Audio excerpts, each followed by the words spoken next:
Welcome to ExtremeNOW Virtual, once again streaming to you live straight from our home office. Today we have an education-focused discussion around student engagement with our panelists representing Durham College and the State University of New York. Sarah Wagg, Esports Arena Manager at Durham, and Charles Murray, Esports Coordinator for SUNY Canton, are two trailblazers paving the way, showcasing how esports can extend beyond the matches and into the classroom and engage a diverse student body, foster inclusivity, and so much more. Now let's meet our guest. Sarah, Charlie, thank you both so much for joining me today. What a whirlwind it's been. And we have a guest already, a special guest we didn't anticipate. We'll have to get, what's the name of your cat, Charlie? Stella. Stella, beautiful name. We'll have to hear more about Stella here in a minute. But I must say, guys, it's been a crazy roller coaster of a year. And I mean, I'm sure you feel like you blinked and realized, wow, you're already getting ready for the fall semester. We've transitioned to distant learning, and I'm sure there's been a lot of effort and initiative around maintaining student engagement and keeping the student body active with each other. What's the transition been like for Durham and for SUNY? The statements came very quickly for us. It seems like we were on campus as normal, and then very quickly all of our students were sent home with our staff and faculty to follow afterwards. And that's tricky for campuses because you think about it, it's predominantly in-person interactions. We have all of our staff, all of our students on our main campuses or one of our two smaller other locations. So to transition everything very quickly within a week or two from in-person classes and in-person interactions with the staff to now work from home and study from home, it was a very big shift that, to be honest, we weren't necessarily prepared for. We didn't have that work from home culture or foundation set in place that some companies may have previously because we were so used to coming to school every day. But I was very excited to see that once the challenge was there, we jumped on it, and we since then have made the policies, procedures, and accommodations that are needed. Yeah, absolutely. The transition to distant learning of a lot of universities, and I'm sure for you all as well, had to happen in a matter of weeks. And so the resiliency and the adaptability of the education institutions has been nothing short of amazing. And finding creative ways to stay engaged has been inspiring along the way as well. Charlie, what's the transition been like for SUNY? I mean, you guys are a little bit unique. You're such a large campus across the state of New York, 64 campuses total. What's it been like? Well, I think it's been a lot like what Sarah mentioned. It was sudden, but it was, it was needed. It was very much a reality. We saw the need to socially distance. We saw the need to cancel classes and make it work. I'm lucky at Canton because we have a pretty strong distance learning population at Canton already. And my program, luckily, being esports, mostly operates online. So my operations, thankfully, were not really affected. But I know we've had to buy laptops for students. We've had to, connect with some extra access points at their homes. So the challenge is there, but I think we rose to it. Absolutely. So Sarah, speaking of distant learning, how do you think distant learning will influence student activities going forward, whether in person and also creating virtual opportunities for engagement? You're on mute. Bad habit. I thought I would have kicked that by now, being so used to work from home video conferences, but it's always somebody every call, right? When it comes to for virtual content, I think it's more important now than ever because your student body is interacting with your campus completely online. Most campuses, like I mentioned before, all of our events and student engagements were in-person events. They were designed to keep students on campus engaging with the campus itself. So with the switch to online, we had to cancel all of our in-person events and had to fill this hole. Because you still want students to have that college experience that everyone talks about. So now we have to bring that college experience to them in the comfort of their own homes.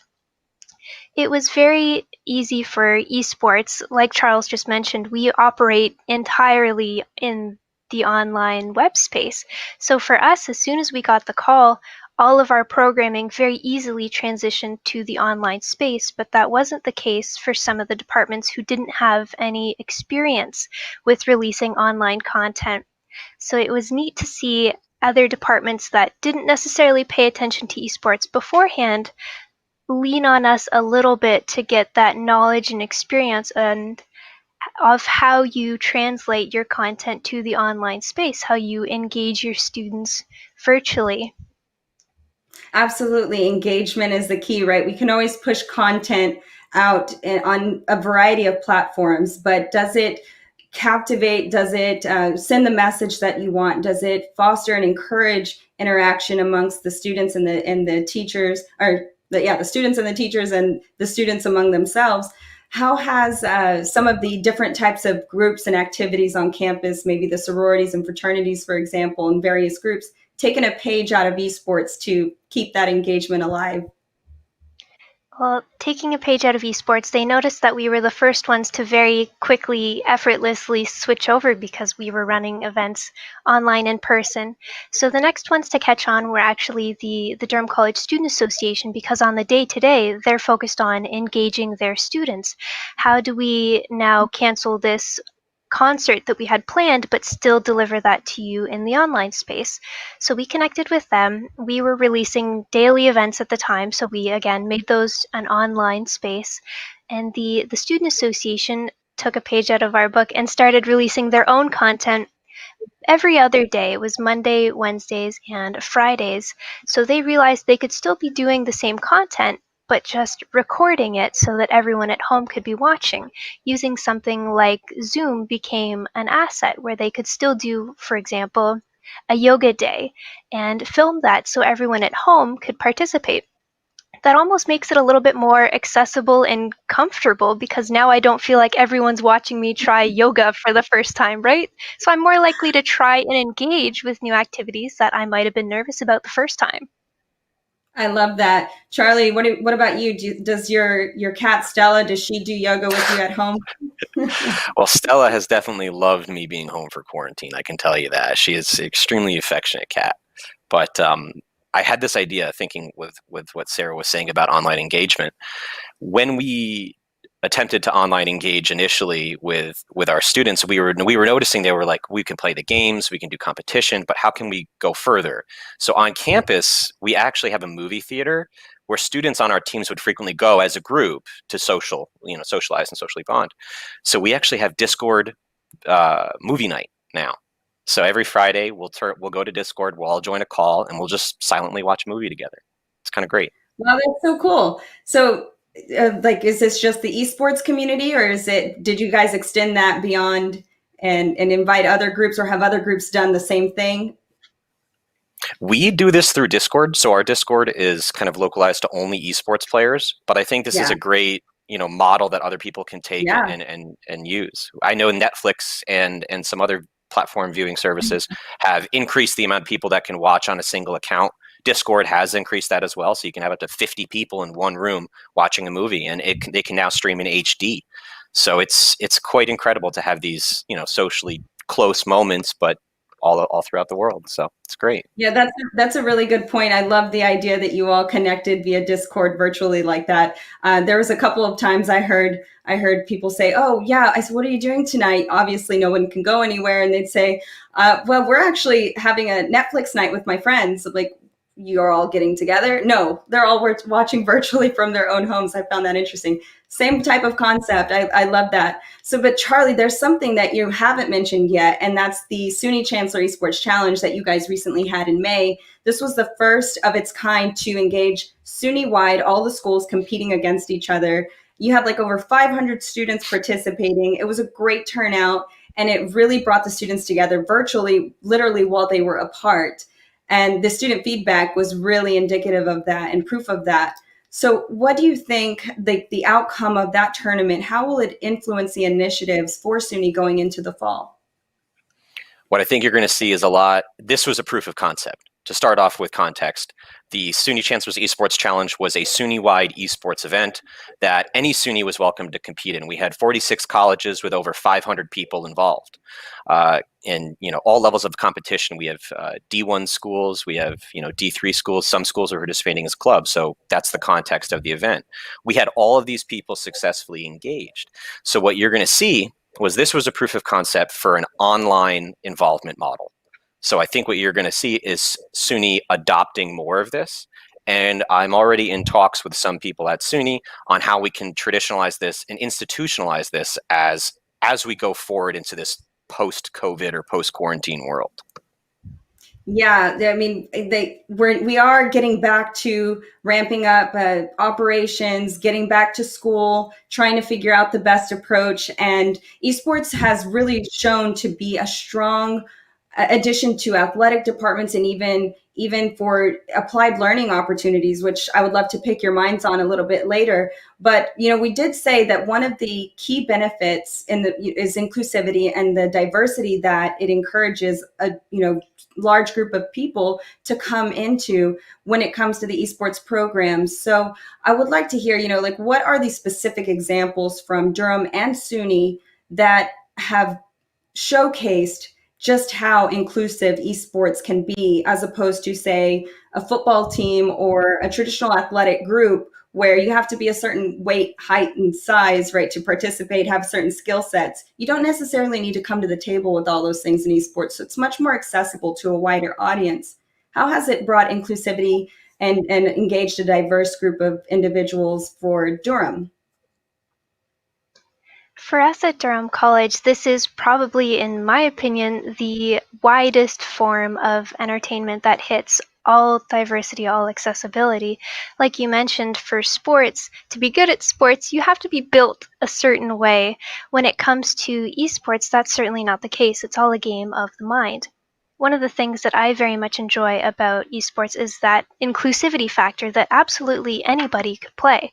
With esports, you're not separated by gender. I can play on the same stage as my male counterparts because our gender has no effect on the outcome of this game.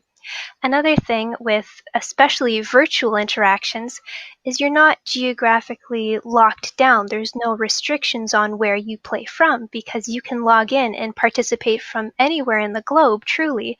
So for us, while our students are all over the province and some all over the world, this is a way for our local students to continue to engage with our international students who potentially could have gone home over the summertime. Good point, Charlie. I think you got something to add there as well, as far as how it's fostered similar opportunities for SUNY. Sarah, I'm sorry, I didn't mean to cut you off there, though. I'll let you finish what you were saying there. No, please let Charles step in. I could go on and on. I love the inclusivity factor around esports, so it's good to cut me off. No, likewise. And I wanted to hear as well from Charlie on the SUNY examples of what you've seen specifically around like the gaming selection and how the types of games that you pick also dictate what kind of accessibility to the larger, student body you have. Yeah, I think that's a great point. So in terms of accessibility, you also have to talk about accessibility of funding. So some schools, well, obviously, will have much more funding than others. So how do you compete as a small school like SUNY Canton against a D1 school or a D2 school? Well, funding really isn't too much of a barrier for esports because there are games that you can compete in, titles specifically that you can compete in that are extremely low cost for entry. So the lowest barrier for entry is literally a mobile phone. So you can play esports on a mobile phone. We had people play in our Fortnite tournament for SUNY Chancellor's Esports Challenge on their phones. So they were competing in esports, staying connected with a device that they already have that's supported, that we don't have to worry about managing. It's quite amazing. So the buy-in can be low, or you can go all in, much like Canton has done, much like other campuses have done, and go full accessibility. You can, soup to nuts, you can have everything. You can have console, right. You can have PC, you can have your Gambit. So, yeah. Right. So you can have a casual gaming experience all the way to the varsity level competitive experience.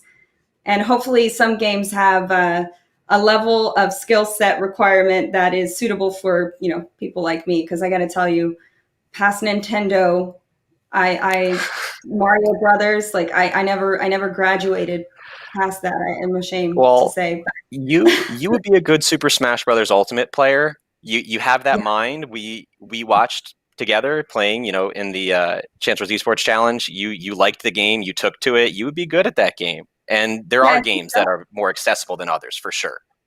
Do you think I could be a professional gamer though, or should I get rid of I that mean, dream? you might have to quit your full-time job, but if you want to be a pro, you have to commit.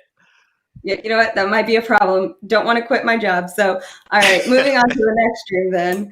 But there's something we did talk about. Like as I mentioned, esports has a knack for extending beyond the games themselves, the matches, and into the classroom. So, what kind of applied learning experiences are students getting? Sarah, I'll ask you first. What is Durham College doing to map the benefits and the skill sets between esports programs and applied learning? So we've identified that esports is a massive front to an even more massive video game industry. So there's so many different jobs and opportunities available, and we wanted to be able to help students break into that field if that's their dream, if they want to pursue. So starting in September, we're releasing our very first esports graduate cert.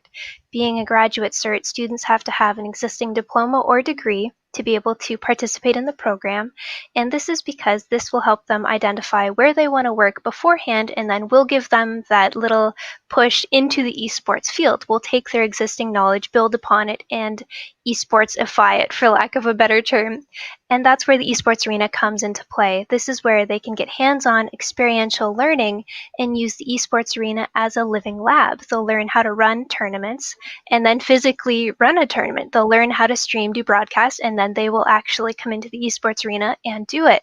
This is so when students graduate, they have that hands-on application knowledge that employers want them to have, but they just spent the last 2 to 3 years studying. So how did they get the opportunity to get that experience? We want to be able to bundle it all together for them for when they graduate. That's so cool. I remember thinking in college, and the story of every post-grad that I've ever met right out of the gate is, well, they say I need experience, but how do I get experience if no one's going to give me the opportunity? So internships are a huge way to do that. But sometimes not every student has the opportunity to get an internship, especially if you happen to be in school at a time when the job market is not at its peak, right? So there's variables that you can't control, but by having applied learning tracks like esports with the graduate program, you're giving them that chance to have that hands-on time with different aspects of the program. But if I could engage Charlie here as well, there's just different parts of an esports program collectively that creates those types of opportunities. So, Charlie, what about SUNY Canton? What are you guys doing to help model that same concept that the graduate program at Durham College is doing for their students? Yeah, so Canton takes kind of a multifaceted approach to esports management. So it's considered a business degree. But within that business degree, there are obviously a lot of foci. So you have casting, broadcasting, networking, marketing. The list goes on. But what you could mainly focus on is all of the areas of tournament management. All the kind of what Sarah's talked about before is kind of these supporting jobs. Esports. Very many people think the tip of the iceberg is all there is. It's the pros at the top. But in reality, there's this massive support structure that supports those small 0.1% of players that actually do the playing. So you need coaches, you need assistant coaches, and you need people that support their network. You need this whole host of a system beneath them to make it work. And that's what we ultimately were preparing them for. So, operations with league managers. I have students doing internships already at the ECAC, which is the Eastern Collegiate Athletic Conference. They do esports as well now. And I have students that are interning across all walks of life within the esports field. Yeah, I was just going to ask you next, what about those internship opportunities? And you just jumped right into it. It's like we're on the same wavelength. We would be good partners in Super Smash Brothers, I think. Yeah. Yeah. The strategy is Tag there. out. I got you. But yeah, the internship opportunities obviously are very critical, as you said. For the audience listening who may not know much about the ecosystem that is esports, which we can touch on more later, but just related to that comment, what is the ECAC, and why is that a cool place to be interning, right? Yeah, so the ECAC is kind of one good example of an esports league done right. So you pay a yearly due, much like a traditional esports conference, and then they do everything else for you. They set up scheduling. You have to have some type of coordination on your part. You have to show up for matches and participate. But the ECAC is a great example of how people are traditionalizing esports into already existing markets. So the ECAC is a traditional athletic conference already. They have now developed an esports arm, which manages solely that. So I have students doing graphic design work, helping them design, logos, and I have students doing back-end website management. I have students helping them with their networking and their Discord and connecting bots, software that will run programs for them to help manage their massive, 2,000, 3,000 plus size community on their Discord server.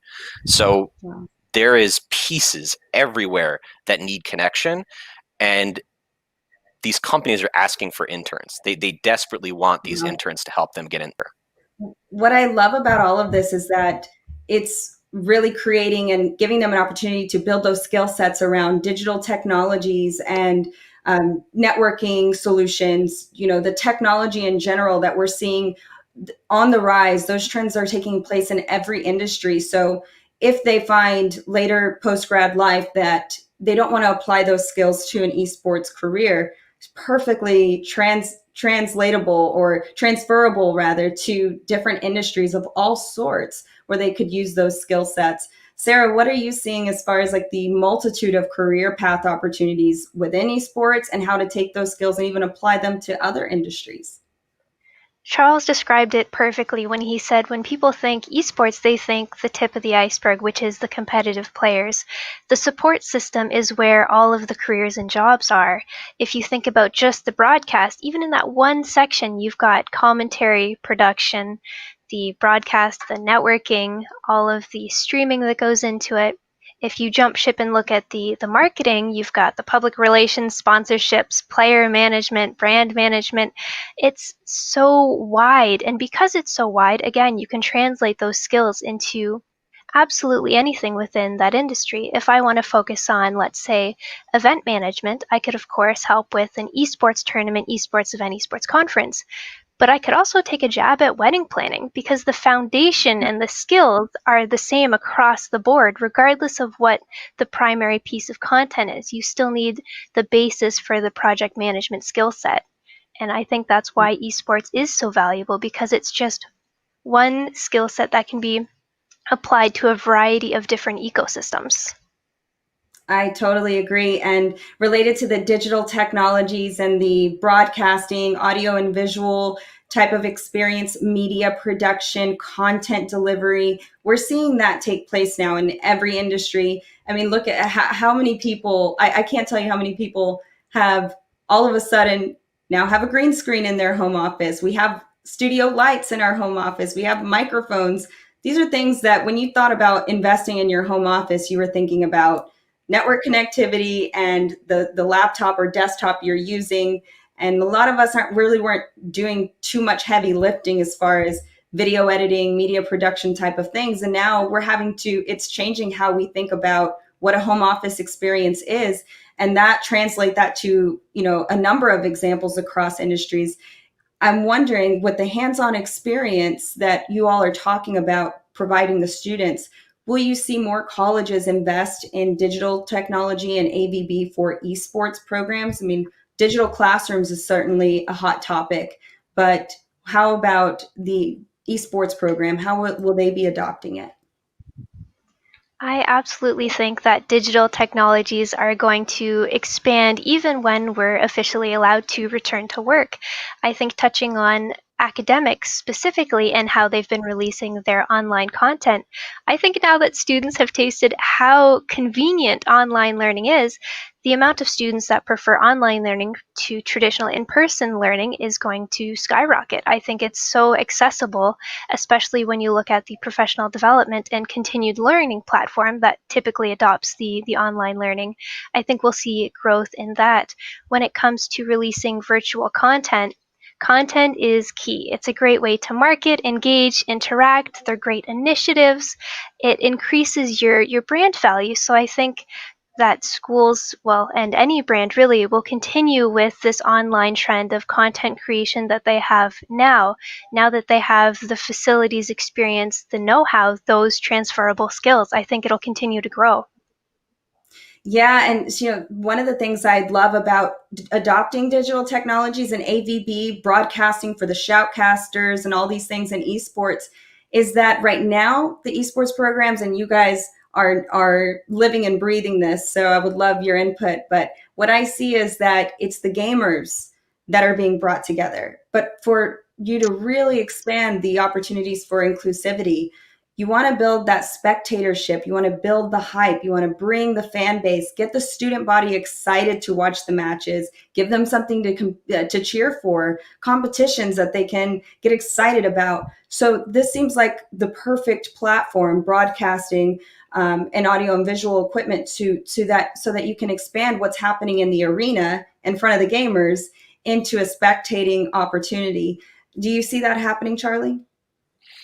Yeah, and that's actually something that traditional, I guess, full-fledged programs, esports programs already do, at least ones that are doing it right. So at SUNY Canton, we have a caster station, dedicated microphone, lighting, etc. So that we broadcast every match that we do. So what you'll see more of is more colleges adopting this more kind of professional grade to push it out to the masses. Very frequently, this is the way that moms and dads see their kids every week. So you don't have to wait for Johnny to call home for mom. She'll just watch him play Fortnite. She'll just watch him play Overwatch. She'll know where he is and she'll be okay, and it'll be great. And going even further than that, because of the Chancellor's Challenge that we did a while ago, I've already been in contact with about a dozen schools now that are looking to formalize esports programs, dedicating budgets. They want to do this right. And casting and commentating and broadcasting is always at the forefront of their questions. So you've definitely got the finger on the pulse there for what these communities, they want to get broad. They want to reach out to everyone else. So you're definitely right there. Yeah, and you know what? We don't know when we'll get back to in-person athletics, traditional athletics, full force, across the board. So in the meantime, this is a great opportunity to really get excitement and adoption around esports and get the hype and the fan base from the student body. So I'm excited to see what happens. I know we're nearing the end of our special time here, and I've been so thrilled to talk to you guys so far. It's been awesome. So I got a couple more questions for you before we wrap it up. And the next one is really in the broader ecosystem. We've been really focused on higher education, obviously, but what about, the ecosystem that is surrounding not just the university level, but the K12 level? Like, what should education institutions that are looking to build or grow their esports program, who should they be looking to organizationally across that ecosystem to help them? Oh, that's a great question. For the K12 age range, they've started to tie in esports to obviously technologies, so they're tying it in very heavily to STEM programming, which I think is phenomenal. Even looking at our own demographic of competitive players, the majority of them are in STEM programming because they're interested in technology, sciences, maths. So if you're looking to enter the ecosystem of esports at a lower age range, there are a lot of organizations out there that are running programming specifically for that age demographic. They're focused around STEM programming, such as STEM Minds, or they're helping create K12 esports environments or tournaments just for elementary schools or just for high schools, like Play Versus, because they recognize, like traditional sports, it should start at a younger age and then build and grow from there. Esports, we've done it completely backwards. We started from pro level play and we're trying to build the building blocks below us. So we really need to hit that elementary, high school level and show them the opportunities, get them engaged in collegiate Love that. I love that. And to your point, there's you starting at the top, going backwards and building that ecosystem down to the lower levels, K-12 environments. So I think that there's not a lot of the yellow brick road between how do I go from high school to college to professional, and the exposure to all the different types of paths you can take is not really built out yet. But there are organizations that cater to each of those areas that, I do foresee in the future a more holistic cohesion between those various groups, right? Charlie, you mentioned the NACA. What other types of organizations should esports programs or education institutions be looking to? I mean, obviously, Extreme Networks, we are, the network component, the foundational layer. We love being involved with Durham and with SUNY and helping and support the esports programs. But there's different components involved, right? There's the gaming, the consoles, and the matches, like the organization, the software behind the technology of your matches, right? What other organizations should we be considering? Well, what you should definitely look for is brands, the tech brands specifically that you're already working with. So I don't only just help colleges, I also help local high schools and K-12 institutions in my area. I even help after school programs. So they always say, Murray, how do we get this off the ground? We want to involve this, but we also need to tie it to academics. The perfect way to do that is to build what's called a multi-use tech space. So you buy high-end PCs that can do both gaming and technology.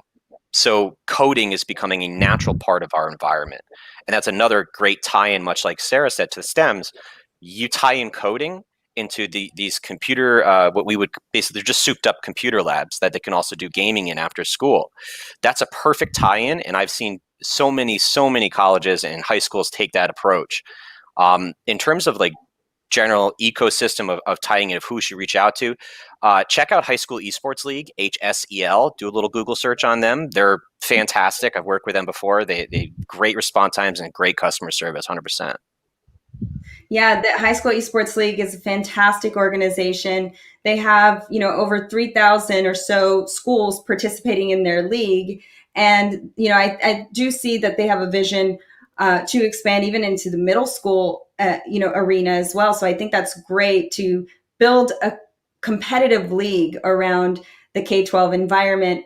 And there's like 80,000 plus students already participating in the league. So you talk about competition pool. And one of the challenges in esports I've learned from, just talking with you all and being engaged with the esports programs that SUNY has is the competition pool is not necessarily always there because you have smaller groups and there's no intercollegiate plays that's often happening. And it's fragmented sections. So they really thrive on that. And I think that's one of the primary benefits you heard, not primary, but one of the big benefits the students shouted about after the SUNY Chancellor Esports Challenge, just like the competition pool. It was awesome for them to raise the level of play. So you have all offered very insightful information, and unfortunately our time is nearing an end, but we can always talk another day. My last question for both of you before we go, though, is what are you most looking forward to this fall semester and into 2021 for esports programs? What do you hope will transpire? I'm very much looking forward to the explosive growth in esports programming that we've seen since the start of COVID.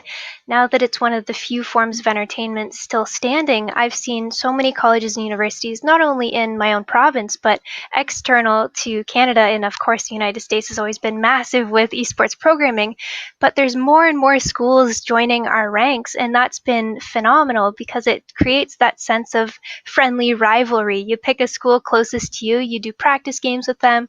Charles and I were already talking about when can we get our schools to scrim now that we have the connection. So it's not only building that esports programming, but it's building a wider and larger inclusive community. And I always love to see that. Love that. What about you, Charlie? Yeah, Sarah, I can't agree more. Holy cow.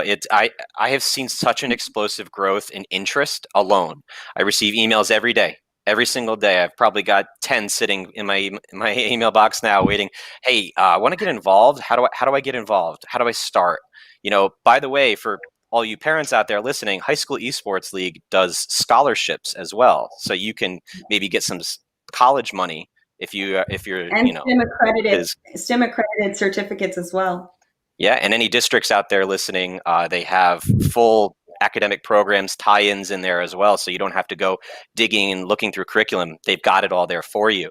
So obviously there are other brands, but still, I can't wait to go back in the fall and see my students again, because that's mainly what I want. I want to go see my students again. I want to play in the arena, but I also know there's so much more people involved now, and that's ultimately, I want to see how big it is come fall. Well, I can't wait to see the day when you have large groups of students in an atrium watching the matches, cheering on their favorite player. That's something I'm looking forward to as esports takes off and continues to grow across education. But again, thank you both so much for joining me. That's all we have today for ExtremeNOW Virtual. Make sure to tune in to our next live stream coming soon. Details to come as well. And of course, if you want more information on esports, the students' perspective, the faculty's perspective, we do have Esports Center, which is the platform, the show that gives a voice to the gamers, gives a voice behind the avatar. And we've had some excellent shows on that. So make sure to tune into that. That's on Extreme Network's Esports Center playlist. So with that, until then, I'll see you next time.